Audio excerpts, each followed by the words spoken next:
السلام عليكم ورحمة الله. ايه رأيكم في الجمال ده؟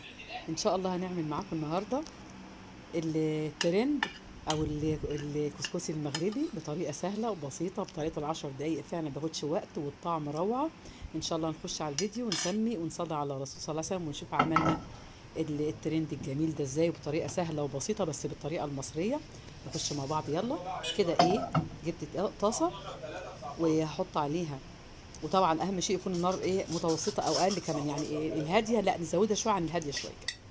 كده هنجيب معلقتين سمنه بلدي، عايز تعمليه بزيت اعمليه، بس انا حبيت اعمله بايه بمعلقتين سمنه بلدي بس كده. وهنحط عليهم كمان ايه حوالي معلقه زيت، عايز تكتفي بس بالسمنه البلدي المعلقتين خلاص كفايه. تمام كده. هنجيب بعد كده معلقتين الزيت او معلقه زيت بس على حسب ما انت حابه، ولو انت عايز تقللي السمنه بتاعتك. وبعد كده إيه نجيب، او حطيت بقى حبه الزيت، عايز تقللي عن كده شويه قليلي، عايز زودي زودي. إيه كده هنحط كمان بقى هنا معايا مج من دقيق السميد، وده جميل جدا وطبعا صحي عن الدقيق الابيض كمان. هتعمليه ومفيد جدا، ودي طبعا كل المغاربه شغالين على ايه، باللي هو السميد في العجين في الفطاير في جميع معجناتهم بيستعملوا ايه دقيق السميد الناعم والخشن، فمفيد جدا وصحي كمان عن الدقيق الابيض. تمام كده. وطبعا ايه في 10 دقايق بتكوني مخلصه الكسكسي بقى، عايز تعمليه بالشوربه، عايز تعمليه مع الفراخ، عايز تعمليه طعم يعني سكر، يعني سكر او مالح. بيبقى روعه روعه روعه بصراحه، والطعم طالع خطير. كده هتقلبي زي ما انت شايف كده الايه دقيق السميد. تمام، مش هنحمره احنا، بس بنشوحه شويه او بنشربه بالسمنه او بالزيت. تمام. وبعد كده نبدأ ايه نشوفه حبيباته كلها اتشربت مع السمنه ومع الزيت اللي احنا حاطينه. هنبدأ بقى نعمل ايه الخطوه اللي بعد كده، تابعوا معايا طبعا معايا في الفيديو للاخر عشان تشوفوا ايه طريقه سهله وبسيطه جدا، ولكن النتيجه روعه روعه روعه بصراحه. احسن من الحله اللي هي بتاعت الكسكسي والبخار والرد ونرجع تاني. طريقه سهله وبسيطه كنت انا عملته معاكم على القناه. كده تمام يا حبايبي. كده ايه هنحط عليه مج البسبوق اللي هو الدقيق السميد، هنحط عليه مج ميه مغليه. شرط لازم تكون الميه مغليه. تمام كده. يعني ميه بارده النتيجه مش تبقى حلوه، لازم تكون الميه سخنه جدا وتحطيها على ايه، وتقلبي بقى على طول فيه زي ما انتم شايفين كده. هتحس ان هو بيبقى عجين، اول ما تحط الميه تحسي كده كانه ايه بقت عجينه او قطعه واحده كده. تمام. ما تقلقيش، هتفضلي بقى ايه تقلبي تقلبي فيها بسرعه، هتبدا ايه تتكون بقى معاكي كده زي ما انت شايفاها، بقت ايه مكلكعه اخف شويه من الاول بعد ما كانت قطعه واحده. وهتبدا بعد كده تفرفر معاكي تدريجيا وانت بتقلبي. اهم شيء تشغلي ايدك وتفضلي تقلبي على طول، تقلبي على طول و... وايدك فيها ما تسيبهاش. تمام كده. كده شغالين احنا في التقليب لحد ما تحسي ان بدات الايه العجينه بتاعتك تفرفر خالص، برضو هتشتغل على طول. تمام كده. انا جبت بتاعتي اللي هي اللي عامل زي مضرب السلك كده بس خفيف، وبدات اقلب بيه كده عشان يفرفر معايا على طول. عايزه تعملي بشوكه برضو هتسهل لك. تمام. بالمعلقه برضو هتسهل، بس في حاجه بتبقى اسرع من حاجه. كده انا عملت بالايه باللي هو عامل زي مضرب السلك دهوت، وبدات افرفر بيه، او بدا بقى النتيجه تظهر يا حبايبي قدامكم. اللي وصل معايا في فيديو هنا ما تنسوناش يا حبايبي من طبعا اشتراكوا في القناه وتفعيل زر الجرس عشان يوصلكم كل جديد، وعشان ايه تعم الفايده اكبر عدد من الناس. تمام كده. وده مطبخي مطبخ تيتا روكا، ما تنسوناش يا حبايبي من دعمكم، ربنا يجازيكم كل خير يا رب. كده بدا يفرفر اهو شويه عن الاول، وكل ما تقلبي فيها تحس ان هو بقى خلاص بقى بدا يبقى كسكسي زي ما انت عارفه المفرفر الجميل ده.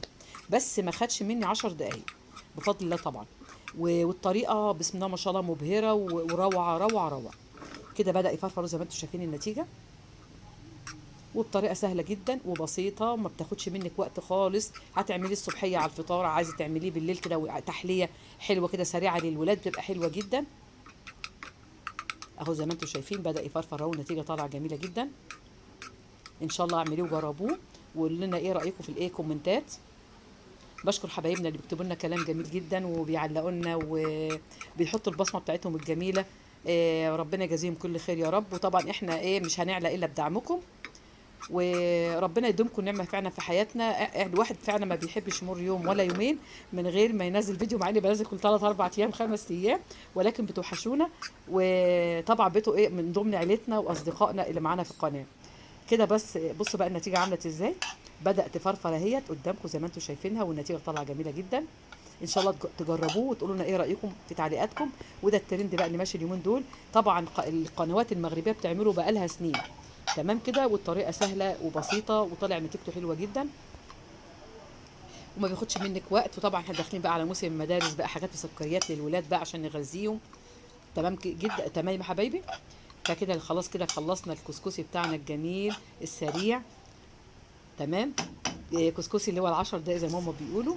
وزي ما انتم شايفين النتيجه. هنفضيه بقى مع بعضنا. عايزين تعمليه بالشوربه اعمليه، عايزه تعمليه باللي هو السكر البودر بيبقى حلو جدا مع الزبيب. هتشوفوا بقى ايه واحنا بنفرغه حالا في الايه طبق التقديم. النتيجه مبهره وجميله جدا زي ما انتم شايفين كده، مفرفر ازاي وجميل. النتيجه فعلا حلوه جدا جدا. كده اهو خلاص بدات بقى افرغه في طبق التقديم.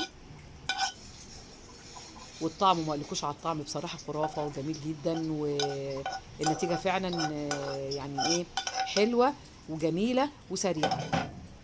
وده تعتبر اسرع كسكسي.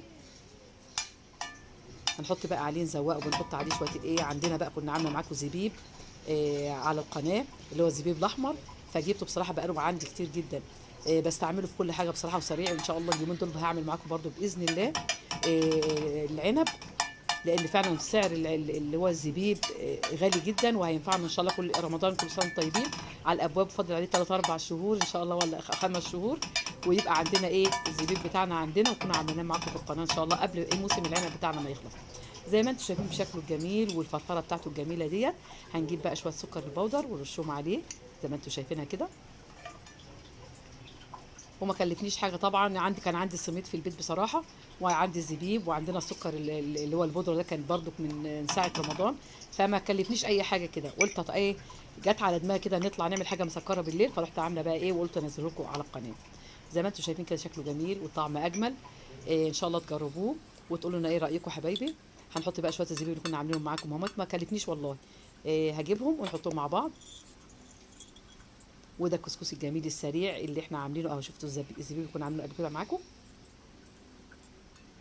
يا رب يعجبكم وينول رضاكم.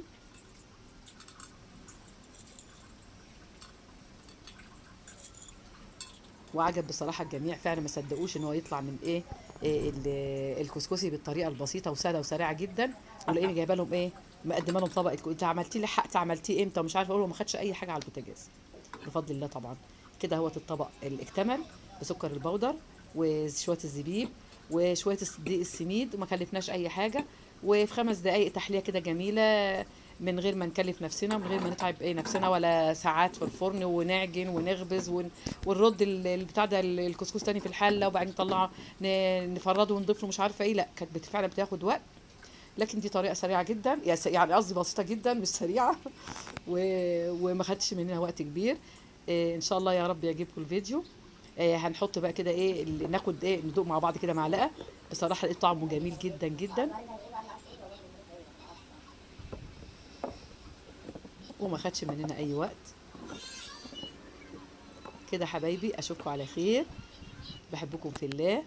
والسلام عليكم ورحمه الله وبركاته.